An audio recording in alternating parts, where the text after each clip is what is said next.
My name is Carole Kasper.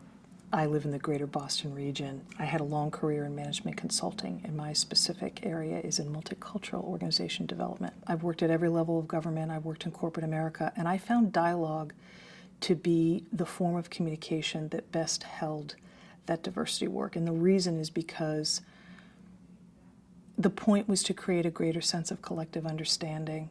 I first encountered Essential Partners as a management consultant.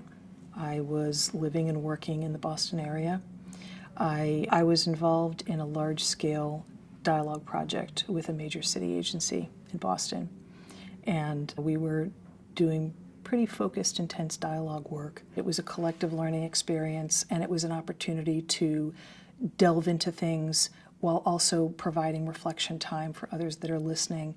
And there was skill building opportunities for the facilitator as well as the group. Because of the dialogues that I was able to facilitate as a practitioner, there were things that the teams that I worked with were able to do as a result of having built skills through those experiences.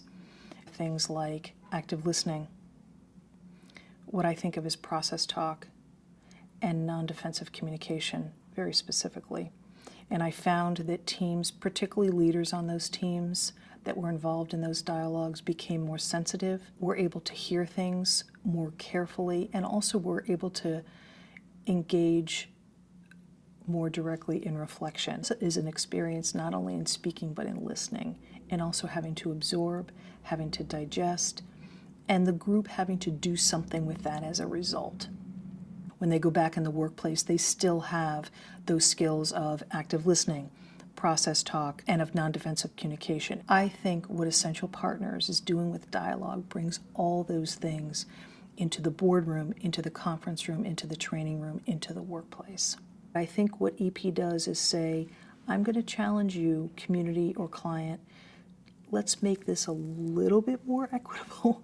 Let's bring the process a little bit more to the forefront. And so over the course of my career, as I've seen more bifurcation and yes, more polarization around issues, dialogue is a place where folks can meet in the middle.